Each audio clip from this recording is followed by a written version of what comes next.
안녕하세요, 여러분. 오늘 제가 들려드릴 이야기는 참 길어요. 그냥 길기만 한 게 아니라 제 마음속 깊은 곳에서 끄집어낸 진짜 이야기거든요. 이 이야기를 하게 된 건 작년 가을 어느 날 때문이에요. 그날 저는 부엌에서 김치를 담그고 있었어요. 30폭이나 되는 배추를 혼자서 다 씻고 절이고 허리가 아픈 것도 참고 밤늦게까지 했죠. 왜 그렇게 했냐고요? 우리 며느리가 시댁 김치가 제일 맛있다고 한 번 말했거든요. 그 말 한마디에 저는 온 정성을 다해서 김치를 담갔어요. 그런데 이틀 후에 며느리가 전화를 했어요. 어머니, 김치 너무 많이 주셨어요? 우리 냉장고에 다 안 들어가네요. 이제부터는 시켜 먹을게요. 그 순간 정말 허무했어요. 아니, 허무하다는 말로도 부족해요. 뭔가 제 마음에 구멍이 뻥 뚫린 기분이었어요. 그날 밤, 저는 혼자 앉아서 생각했어요. 내가 뭘 잘못했을까? 너무 많이 해준 게 잘못이었나? 아니면 내가 오지랖이 넓은 시어머니였나?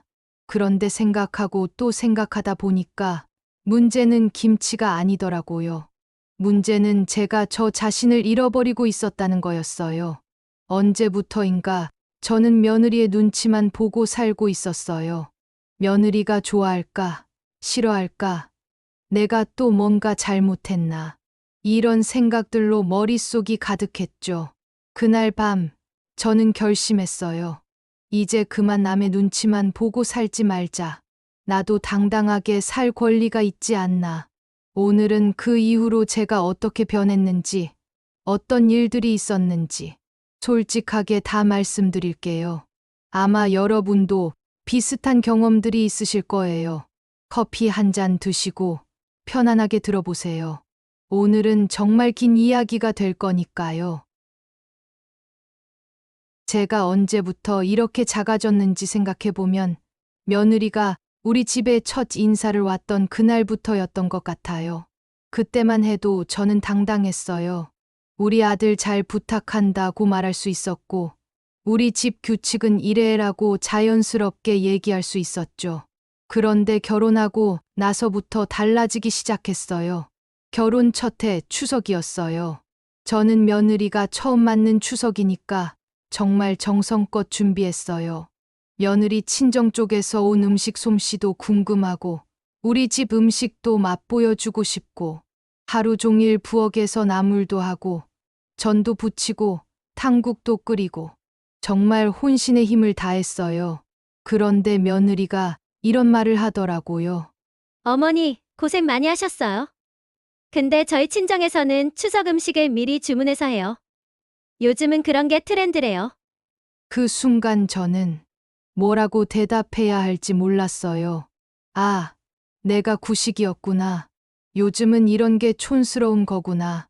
그날부터 저는 뭔가를 할 때마다 이게 요즘 방식에 맞나? 하고 생각하게 됐어요. 손자가 태어나고 100일 정도 됐을 때였어요.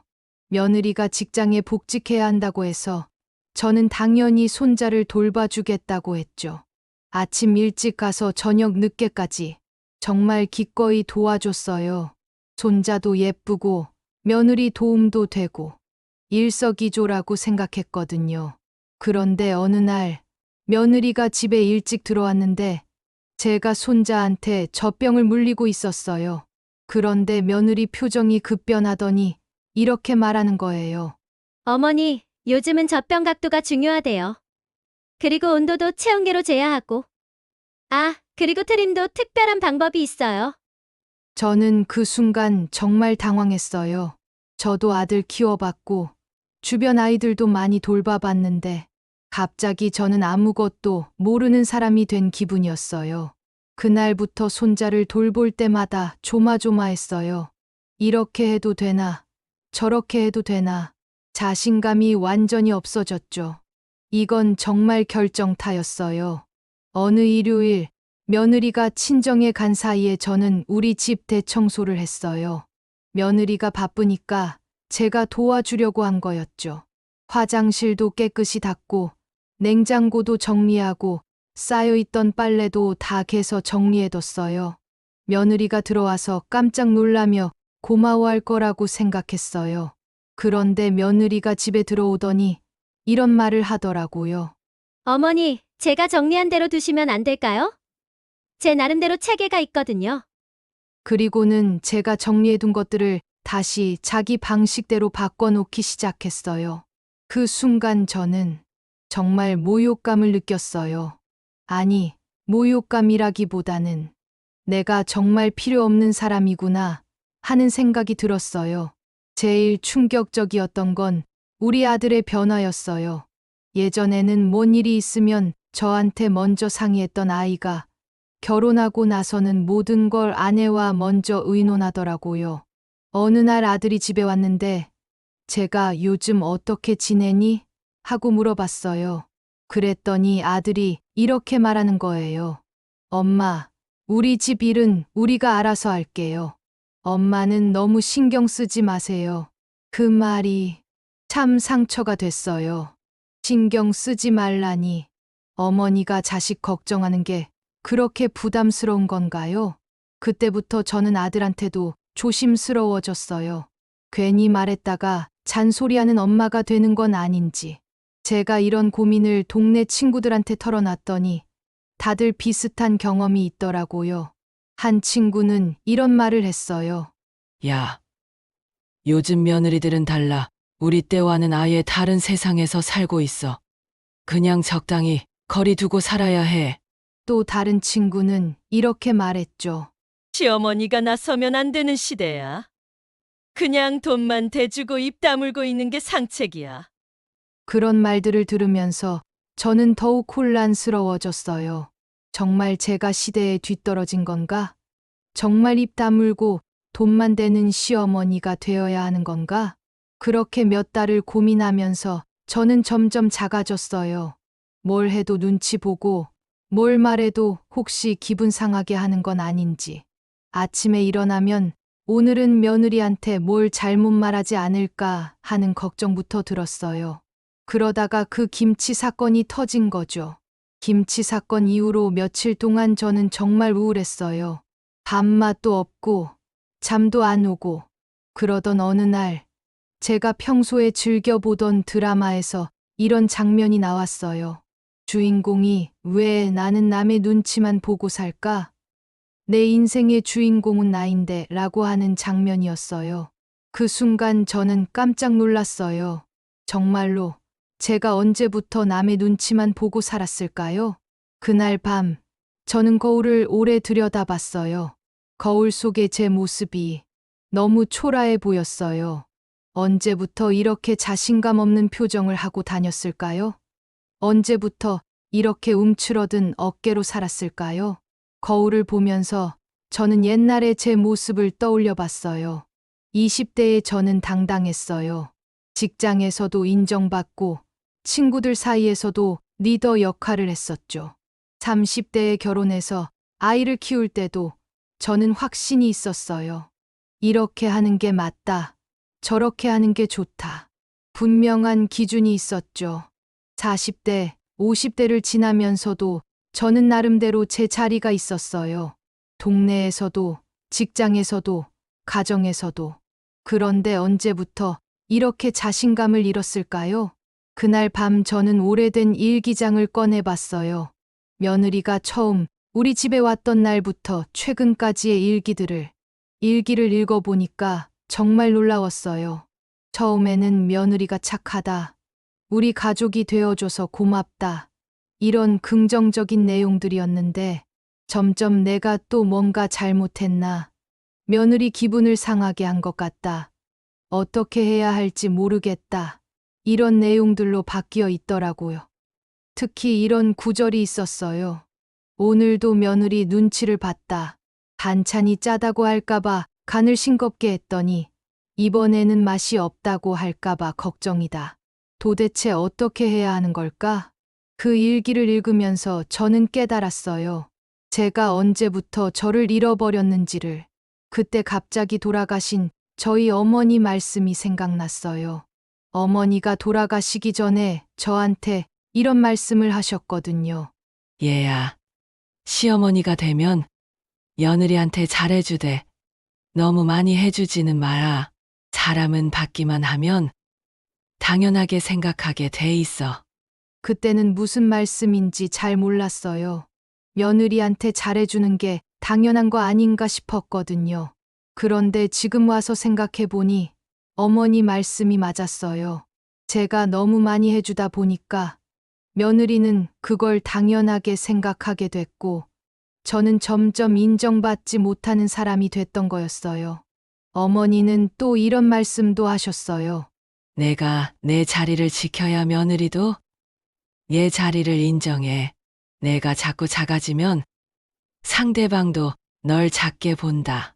그때는 이해하지 못했던 말씀들이 이제는 뼈저리게 와닿았어요. 다음 날, 저는 제일 친한 친구 영자한테 전화를 했어요. 영자는 저보다 먼저 시어머니가 됐고, 며느리와의 관계도 괜찮은 편이거든요. 영자야, 나 좀 만나자. 할 얘기가 있어. 영자를 만나서 제 속마음을 다 털어놨어요. 그랬더니 영자가 이런 말을 하더라고요. 야, 너 정말 답답하다. 며느리 눈치만 보고 살면 어떡해? 너도 당당하게 살아야지. 그런데 요즘 며느리들은 달라서 달라서 뭐? 사람 사는 건 똑같아. 존중받으려면 존중할 만한 사람이 되어야 하는 거야. 내가 자꾸 쪼그라들고 있으니까 며느리도 널 우습게 보는 거지. 영자의 말이 정말 따끔했어요. 하지만 맞는 말이었어요. 그럼 어떻게 해야 해? 일단 내 자신감부터 되찾아. 내가 잘못한 게 뭐 있어? 며느리 잘해주려고 했던 게 잘못이야? 그냥 방법이 서로 안 맞았던 거지. 영자는 계속 말했어요. 그리고 며느리한테만 맞춰 살지 마. 너도 내 생활이 있고 내 기준이 있어야지. 그래야 서로 존중하면서 살 수 있어. 그날 밤, 저는 다시 거울을 봤어요. 그리고 거울 속에 저한테 이렇게 말했어요. 이제 그만하자. 너도 당당하게 살 권리가 있어. 며느리 눈치만 보고 사는 게 아니라 서로 존중하면서 살아보자. 그리고 다짐했어요. 첫째, 더 이상 며느리 눈치만 보고 살지 않겠다. 둘째, 내 의견도 분명히 말하겠다. 셋째, 내 자신의 시간도 소중히 여기겠다. 넷째, 감정적으로 반응하지 않고 품격을 지키겠다. 물론 쉽지 않을 거라는 걸 알고 있었어요. 몇 달 동안 습관이 된 행동들을 바꾸는 건 어려운 일이니까요. 하지만 해야만 했어요. 저를 위해서도, 그리고 결국엔 우리 가족의 평화를 위해서도. 다짐을 한 다음 날부터 저는 조금씩 달라지려고 노력했어요. 첫 번째 시도는 작은 것부터였어요. 어느 주말, 며느리가 집에 왔는데 제가 만든 미역국을 보더니 이렇게 말했어요. 어머니, 미역국이 좀 짠 것 같아요. 예전 같으면 제가, 아, 그래? 미안해. 다음엔 덜 짜게 할게. 하고 바로 사과했을 거예요. 하지만 이번에는 달랐어요. 저는 잠깐 생각해보고 이렇게 말했어요. 그렇구나. 나는 이 정도가 적당한 것 같은데 사람마다 입맛이 다르니까 내가 물 좀 타서 먹어. 며느리가 깜짝 놀란 표정을 짓더라고요. 아마 제가 평소와 다르게 반응해서 당황했나 봐요. 네. 그렇게 대답하고는 정말로 물을 조금 타서 먹더라고요. 그 순간 저는 깨달았어요. 아, 이렇게 해도 되는구나.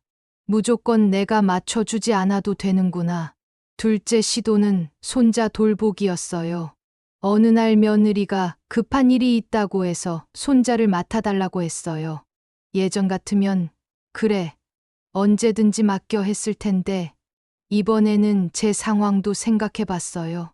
그날 저는 친구들과 산에 가기로 한 약속이 있었거든요. 며느리야, 미안한데 오늘은 약속이 있어서 어려워. 내일은 어때? 며느리가 약간 당황하는 기색이 보였어요. 아, 그렇구나. 알겠어요. 그때 저는 좀 미안한 마음도 들었어요. 하지만 영자의 말이 생각났어요. 내 생활도 있다고 했잖아. 산에서 친구들과 즐거운 시간을 보내면서 저는 기분이 정말 좋았어요. 며느리 눈치 보지 않고 제 하고 싶은 일을 한다는 게 이렇게 기분 좋은 일인지 몰랐어요. 셋째 시도는 집안일이었어요. 어느 일요일 또 며느리가 친정에 간 사이에 저는 냉장고를 정리하고 있었어요. 유통기한 지난 것들도 버리고 정리도 하고.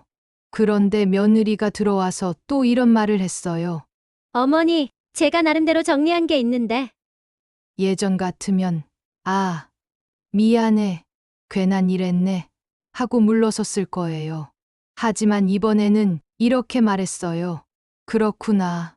하지만 유통기한 지난 건 버려야 하지 않을까? 이런 건 할머니가 해도 되는 것 같은데. 며느리가 잠시 말이 없더니 이렇게 말했어요. 아, 네, 그런 건 감사해요.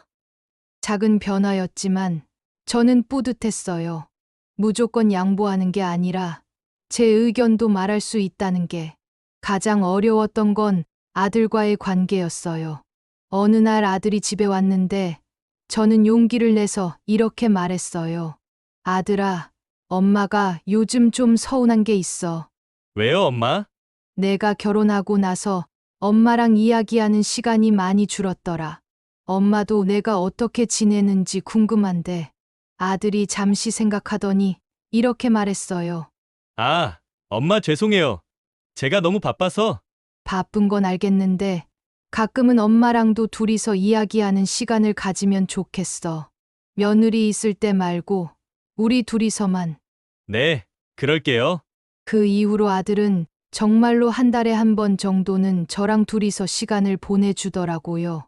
처음에는 어색했는데 점점 예전처럼 편해졌어요. 이런 변화들에 대한 며느리의 반응은 처음에는 당황스러워하는 것 같았어요. 평소에 그래 하고 다 맞춰주던 시어머니가 갑자기 자기 의견을 말하니까 어리둥절해하는 기색이 보였죠. 어느 날은 며느리가 우리 아들한테 이런 말을 했나 봐요. 어머니가 요즘 좀 달라지신 것 같아. 아들이 저한테 와서 엄마, 혹시 기분 나쁜 일 있었어요? 하고 물어보더라고요. 저는 이렇게 대답했어요. 기분 나쁜 일은 없어. 엄마가 그냥 좀 더 솔직해진 거야. 서로 눈치 보지 말고 편하게 지내자는 뜻이야. 물론 실수도 많았어요. 어느 날은 감정이 앞서서 며느리한테 좀 강하게 말한 적이 있어요. 그날 며느리가 제가 손자한테 준 간식을 보고 요즘은 이런 거 안 먹인대요 라고 했는데 저는 순간 화가 나서 이렇게 말했어요. 그럼 나는 손자한테 뭘 해줄 수 있는 거야? 목소리도 좀 높아졌고 며느리가 깜짝 놀라더라고요. 그날 밤 저는 후회했어요. 이렇게 감정적으로 하면 안 되는데 다음 날 저는 며느리한테 사과했어요. 어제 엄마가 목소리를 높여서 미안해.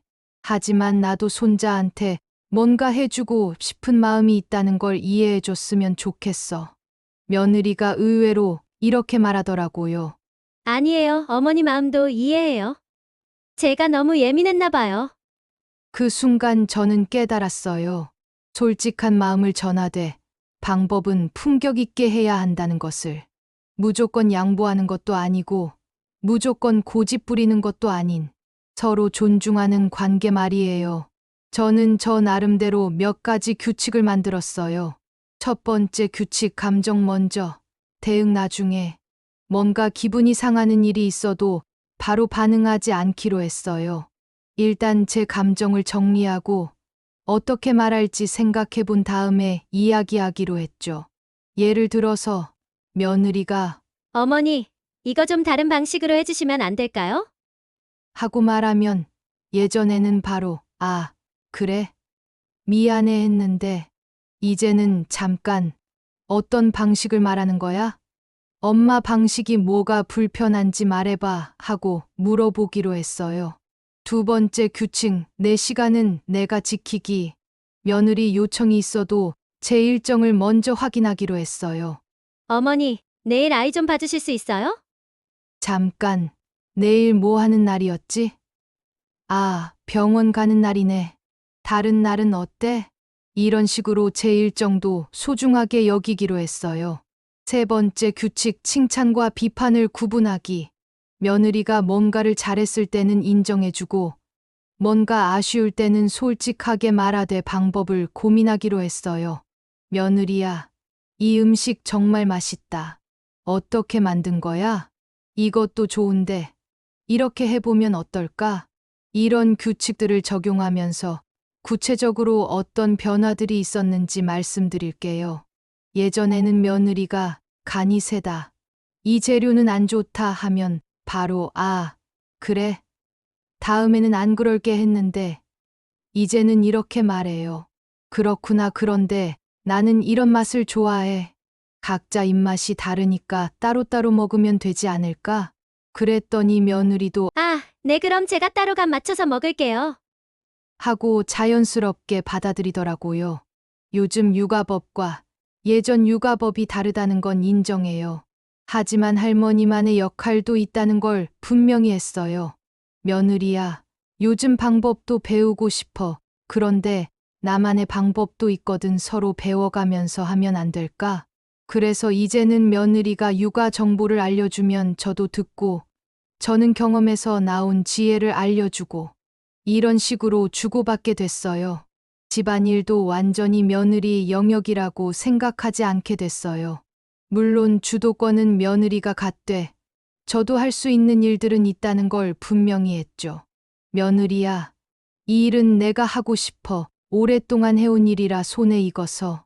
신기한 건 제가 변하니까 며느리도 조금씩 변하기 시작했다는 거예요. 처음에는 당황해하던 며느리가 점점 저를 하나의 독립적인 사람으로 인정해주기 시작했어요. 어느 날은 며느리가 이런 말을 했어요. 어머니 의견도 들어보고 싶어요. 아이 유치원을 어디로 보내지 고민인데. 예전에는 이런 상의를 받은 적이 없었거든요. 다 아들이랑 둘이서 결정하고 나서 이렇게 하기로 했어요. 하고 통보식으로 말했었는데 또 어느 날은 며느리가 이렇게 말했어요. 어머니, 제가 너무 예민했나 봐요. 어머니도 나름의 방식이 있으시는데. 그 말을 들었을 때 정말 뭉클했어요. 며느리도 저를 이해하려고 노력하고 있구나. 아들도 달라졌어요. 예전에는 저와 며느리 사이에서 어정쩡한 위치에 있었는데 이제는 좀 더 당당해졌어요. 어느 날 아들이 저한테 이런 말을 했어요. 엄마가 좀 더 당당해지시니까 집안 분위기가 더 좋아진 것 같아요. 그래? 네, 예전에는 엄마가 너무 눈치 보시는 것 같아서 제가 더 어려웠어요. 이제는 서로 솔직하게 이야기하니까 더 편해요. 그때 저는 깨달았어요. 제가 눈치 보고 사는 게 아들한테도 부담이었구나. 이렇게 해서 우리는 새로운 관계의 틀을 만들어 갔어요. 시어머니와 며느리가 아니라 서로 다른 두 사람이 존중하면서 지내는 관계. 물론 아직도 완벽하지는 않아요. 가끔 부딪히기도 하고 서로 서운한 일도 있어요.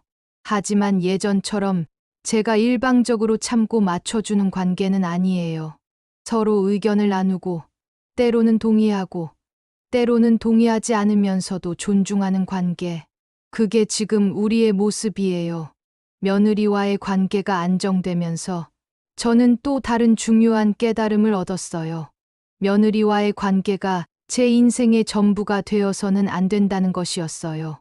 가장 먼저 한 일이 친구들과의 시간을 늘리는 것이었어요.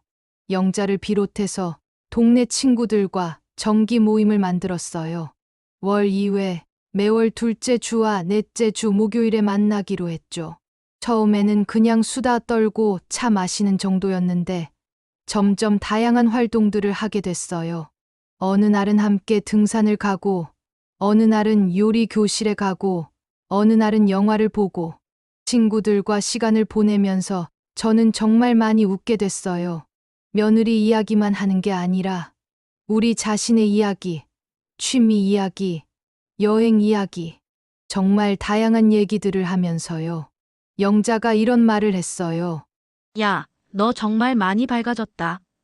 예전에는 만날 때마다 며느리 얘기만 했는데, 이제는 내 얘기를 하네. 내 얘기?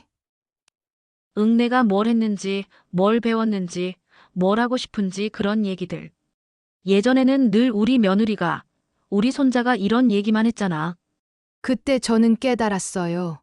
정말로 저는 저 자신을 잃어버리고 살았구나. 친구들과의 활동에서 영감을 받아서 저는 새로운 취미들을 시작했어요. 첫 번째로 시작한 건 요가였어요. 처음에는 몸이 안 따라줘서 힘들었는데 몇 달 지나니까 정말 좋더라고요. 몸도 좋아졌지만 무엇보다 마음이 편해졌어요. 요가하는 1시간 동안은 정말 아무 생각도 안 하게 되더라고요. 요가 선생님이 이런 말씀을 하셨어요. 호흡에 집중하세요. 다른 생각은 모두 내려놓으시고. 그런 시간들이 저에게는 정말 소중했어요. 두 번째로 시작한 건 원예였어요. 아파트 베란다에 작은 화분들을 놓고 식물을 키우기 시작했어요. 처음에는 시들게 하기도 하고 물을 너무 많이 줘서 뿌리가 썩기도 하고 시행착오가 많았어요. 하지만 점점 요령이 생기고 식물들이 자라는 모습을 보니까 정말 뿌듯했어요. 특히 제가 키운 상추로 쌈을 싸먹을 때는 정말 자랑스러웠어요. 며느리도 어머니가 키우신 상추 정말 맛있어요 하고 칭찬해 주더라고요. 세 번째로 참여한 건 동네 도서관 독서 모임이었어요. 한 달에 한 권씩 같은 책을 읽고 모여서 이야기하는 모임이었는데 처음에는 좀 부담스러웠어요.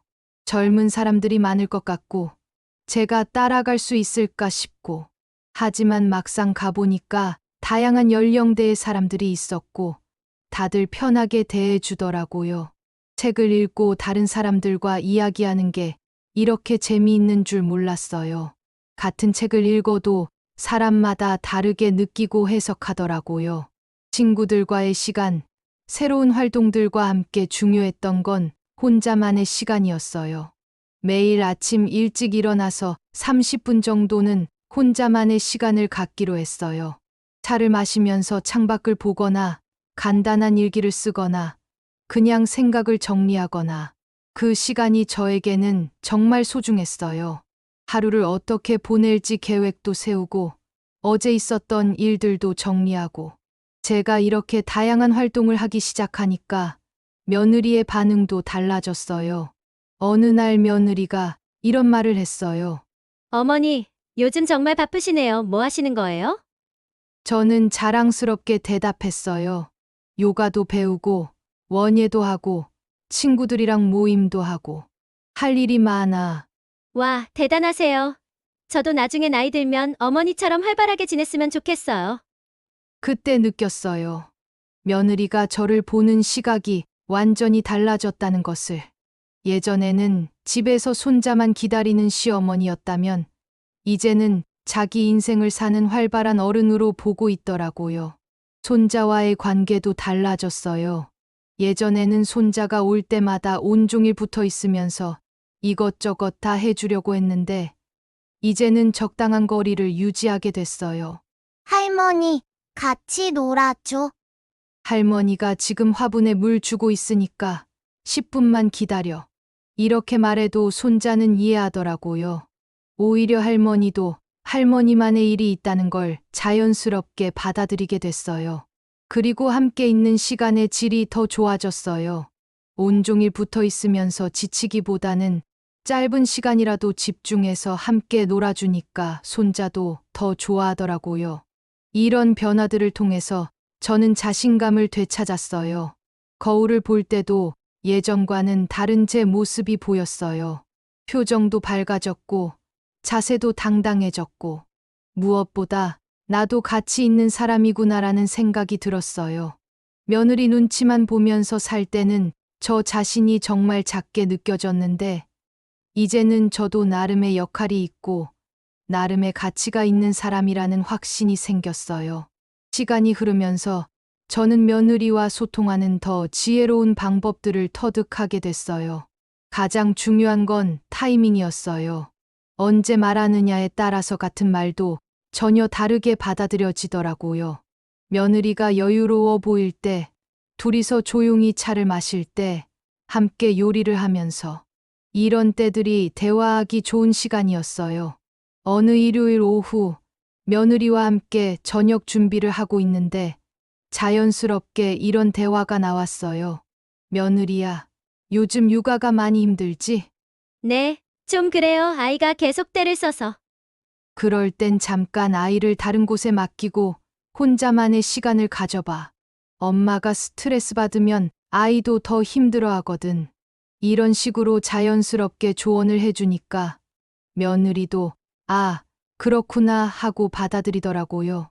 반대로 며느리가 피곤해 보이거나 아이가 아프거나 많은 사람들이 있을 때는 조심스러운 이야기를 피했어요.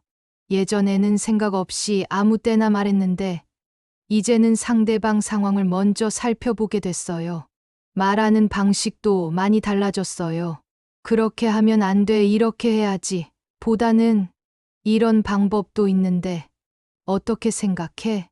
내가 이렇게 해줬는데 왜 고마워하지 않아? 보다는 나는 이렇게 도와주고 싶은 마음이 있어. 무엇보다 중요했던 건 적절한 경계선을 설정하는 것이었어요. 예전에는 며느리가 뭔가 필요하다고 하면 무조건 사주려고 했어요.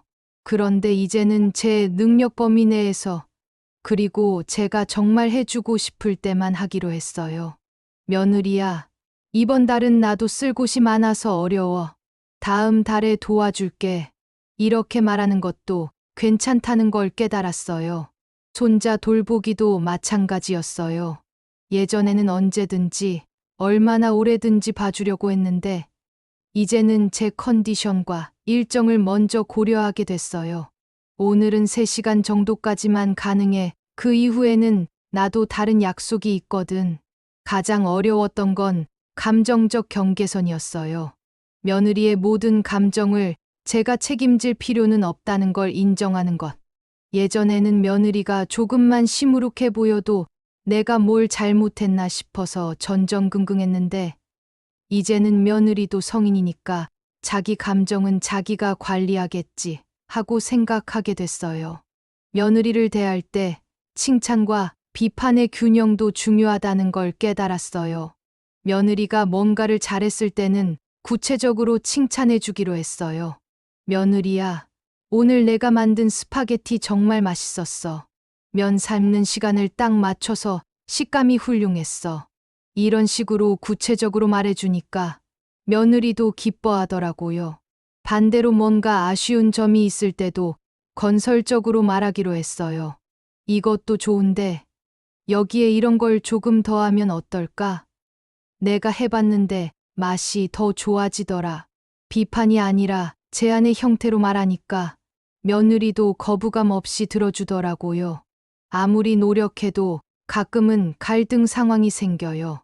그럴 때 어떻게 대처하느냐가 중요하더라고요. 몇 달 전에 이런 일이 있었어요. 손자 생일 파티를 어떻게 할지 의견이 달랐거든요. 저는 집에서 가족끼리 조용히 하자고 했는데 며느리는 키즈 카페에서 친구들도 초대해서 크게 하자고 했어요. 예전 같으면 아, 그래? 내가 하고 싶은 대로 해 하고 바로 양보했을 거예요. 하지만 이번에는 제 의견도 말했어요. 며느리야, 키즈 카페도 좋지만 나는 집에서 하고 싶어. 가족끼리 조용히 축하해주는 것도 의미가 있지 않을까? 며느리가 좀 당황하는 기색이 보였어요. 평소와 다른 반응이었으니까요. 그런데 아이가 친구들과 함께 하는 걸 좋아해서. 그렇구나. 그럼 이렇게 하는 건 어떨까? 생일 당일에는 집에서 가족끼리 하고 주말에 따로 친구들과 파티를 하는 거야. 며느리가 잠시 생각하더니 그것도 좋은 생각이네요. 하고 동의해줬어요. 그때 깨달은 건 갈등이 생겼을 때 중요한 건 이기고 지는 것이 아니라 서로 만족할 수 있는 해결책 찾기라는 거였어요.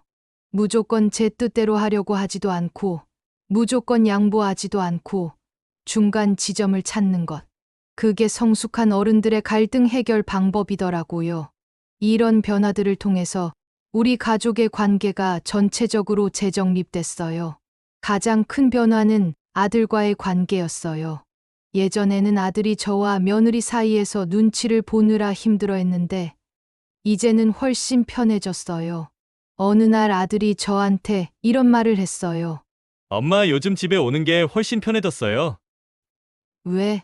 예전에는 엄마랑 아내 사이에서 뭔가 어색한 기운이 흘렀는데 이제는 그런 게 없어요. 서로 자연스럽게 대화하시니까. 정말 그랬어요. 예전에는 제가 며느리 눈치를 보느라 어색했다면 이제는 서로 편하게 이야기할 수 있게 됐어요. 아들도 자신감을 되찾은 것 같았어요. 예전에는 집에서 약간 위축돼 있는 느낌이었는데 이제는 가장으로서 당당한 모습을 보여줘요. 며느리한테도 필요할 때는 자기 의견을 분명히 말하고 저한테도 아들로서 예의를 지키면서도 편하게 대해줘요. 요즘에는 가끔 3대가 함께 시간을 보내는 일도 많아졌어요. 예전에는 어색해서 그런 시간을 피했는데 이제는 자연스럽게 함께 할 수 있게 됐어요. 지난주에는 손자와 함께 동물원에 갔어요. 아들, 며느리, 손자, 그리고 저 4명이 함께 하루 종일 즐겁게 놀았어요. 손자가 할머니, 다음에도 같이 가자. 하는 말을 들었을 때 정말 행복했어요. 며느리와의 관계도 이전과는 완전히 달라졌어요. 가장 큰 변화는 서로를 존중하게 됐다는 거예요. 예전에는 제가 일방적으로 맞춰주거나 며느리가 일방적으로 요구하거나 그런 관계였다면 이제는 서로의 입장을 이해하려고 노력해요. 며느리도 제가 하는 말에 귀 기울여주고 저도 며느리의 방식을 인정해주고 요즘에는 서로 솔직한 이야기도 할 수 있게 됐어요. 얼마 전에 며느리가 저한테 이런 말을 했어요. 어머니, 사실 처음에는 어머니가 좀 부담스러웠어요. 너무 많이 해주시려고 하셔서. 예전 같으면 상처받았을 말인데 이제는 이해할 수 있었어요. 그랬구나. 엄마도 어떻게 해야 할지 몰라서 그랬어. 이제는 서로 편하게 지내자. 이런 솔직한 대화를 통해서 서로를 더 잘 이해하게 됐어요. 신기하게도 며느리와 공통 관심사도 생겼어요. 며느리가 제가 키우는 식물들에 관심을 보이더라고요. 그래서 요즘에는 함께 화분 가게에 가기도 하고 식물 키우는 방법에 대해 이야기하기도 해요. 또 요리에 대해서도 서로 배우고 있어요. 저는 며느리한테 전통 요리를 알려주고 며느리는 저한테 새로운 요리법을 가르쳐줘요. 우리 가족뿐만 아니라 며느리 친정과의 관계도 좋아졌어요. 예전에는 며느리 친정에 대해서 약간의 견제 의식이 있었어요. 혹시 며느리가 친정만 좋아하는 건 아닌가 하는 생각들.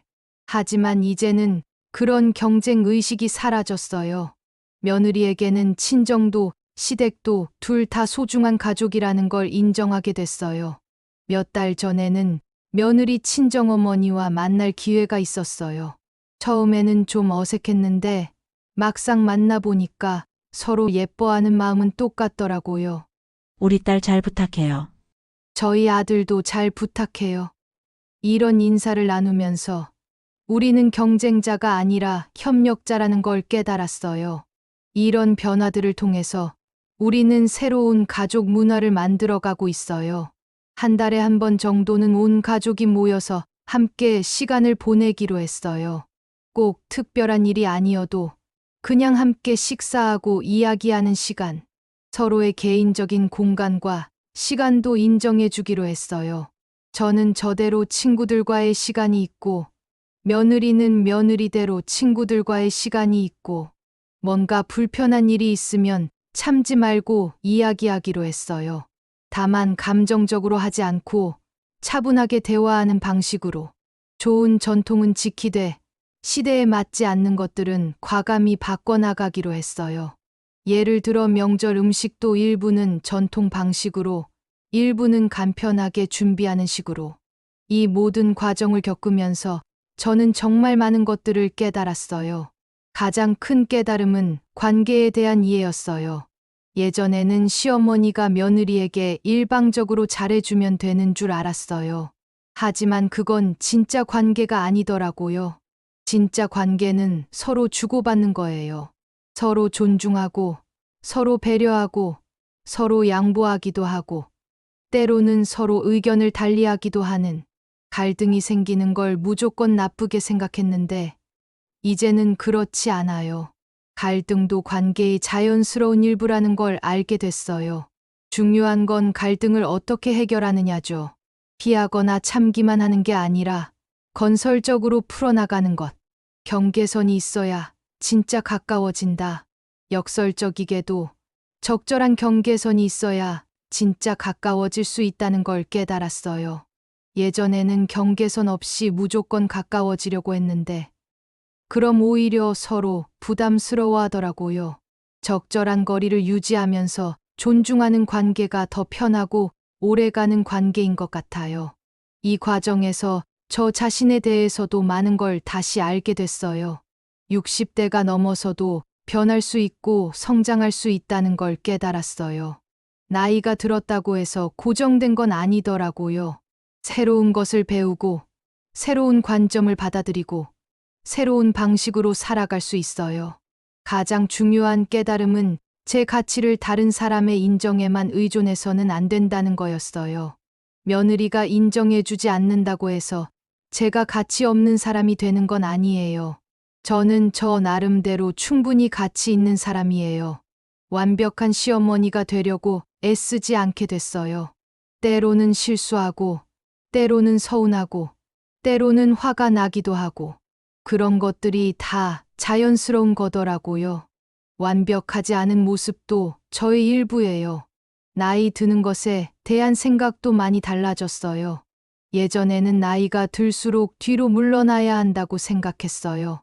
젊은 사람들한테 자리를 내어주고 조용히 뒷자리에 앉아 있어야 한다고. 하지만 이제는 그렇지 않아요. 나이가 들어도 저는 제 인생의 주인공이에요. 제 목소리를 낼 권리가 있고 제 선택을 할 권리가 있어요. 저의 오랜 경험들이 부담이 아니라 자산이라는 걸 깨달았어요. 제가 겪어온 일들, 배워온 것들이 다 의미가 있어요. 그런 경험들을 젊은 사람들과 나누는 것도 의미 있는 일이고, 제가 그런 역할을 할 수 있다는 것도 감사한 일이에요. 동시에 저도 여전히 배울 게 많다는 것도 인정하게 됐어요. 젊은 사람들한테서 배울 점들도 많고, 새로운 시대의 변화도 받아들여야 할 부분들이 있어요. 나이가 들었다고 해서 배움을 멈춰서는 안 되더라고요. 시어머니라는 역할에 대해서도 다시 생각하게 됐어요. 드라마나 영화에서는 시어머니가 항상 악역으로 나오잖아요. 며느리를 괴롭히는 나쁜 사람으로. 하지만 현실의 시어머니들은 대부분 그렇지 않아요. 다들 며느리와 잘 지내고 싶어 하고 가족이 화목했으면 하는 마음들이에요. 그런 마음을 표현하는 방식이 서툴렀을 뿐이지.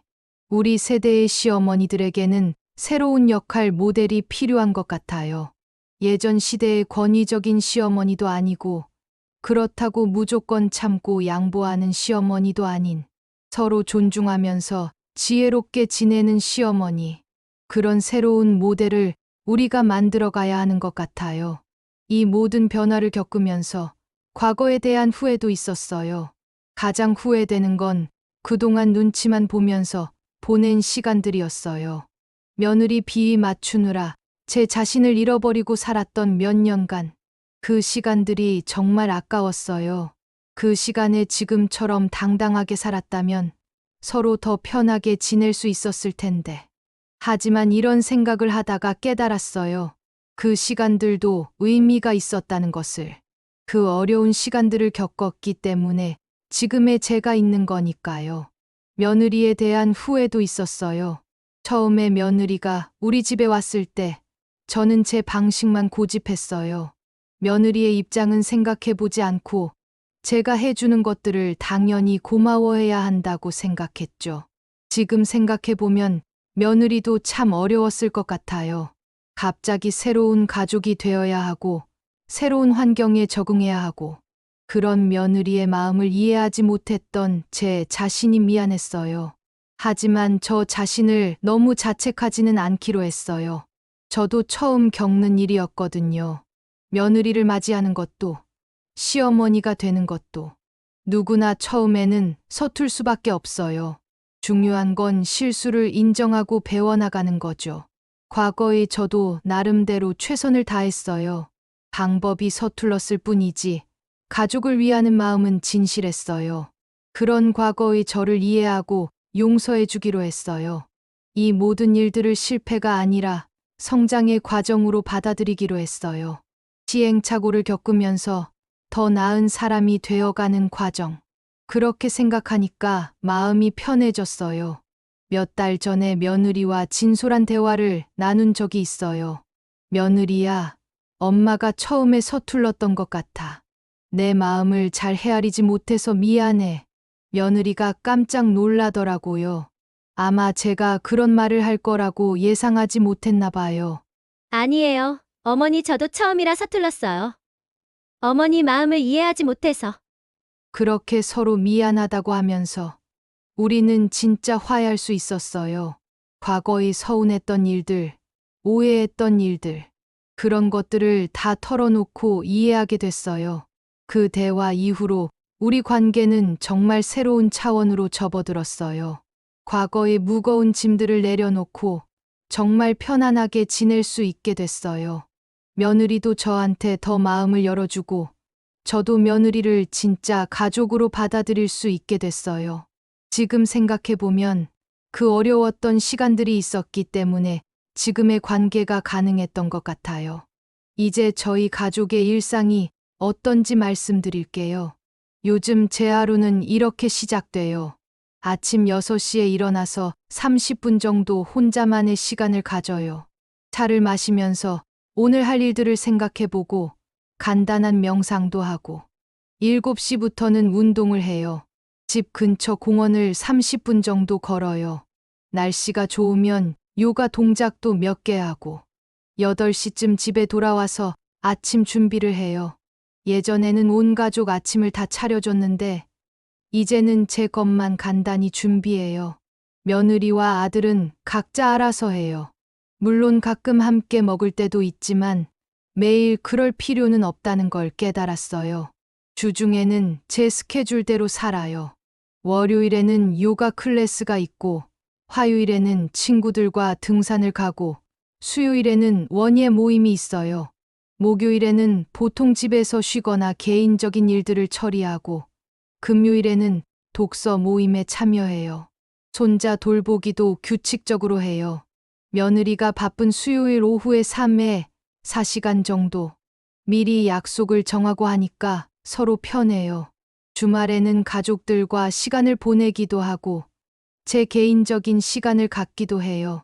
토요일 오전에는 보통 가족들과 함께 브런치를 먹어요. 특별한 일이 없으면 다들 여유롭게 모여서 이야기하고 토요일 오후에는 각자 하고 싶은 일을 해요. 저는 화분 관리를 하거나 독서를 하거나 친구들을 만나거나 일요일에는 가끔 온 가족이 함께 나들이를 가기도 해요. 아니면 집에서 함께 요리를 하면서 시간을 보내기도 하고 요즘 며느리와는 정말 자연스럽게 소통해요. 어머니, 오늘 뭐 하세요? 요가 갔다가 친구들이랑 차 마시러 가려고. 너는? 저는 아이랑 놀이터 갔다가 마트 좀 가려고요. 그래. 즐겁게 놀다 와. 이런 식으로 서로의 일상을 자연스럽게 나누어요. 간섭하지도 않고, 무관심하지도 않고. 물론 아직도 가끔 의견이 다른 일들이 있어요. 지난주에도 손자 학원 문제로 의견이 달랐거든요. 저는 너무 어린 나이에 학원을 많이 보내는 게 좋지 않다고 생각했고, 며느리는 또래 아이들에 비해 뒤처질까봐 걱정했어요. 예전 같으면 제가 바로, 그래, 내가 알아서 해 했거나 아니면 그건 안 돼 하고 강하게 반대했을 거예요. 하지만 이제는 이렇게 이야기해요.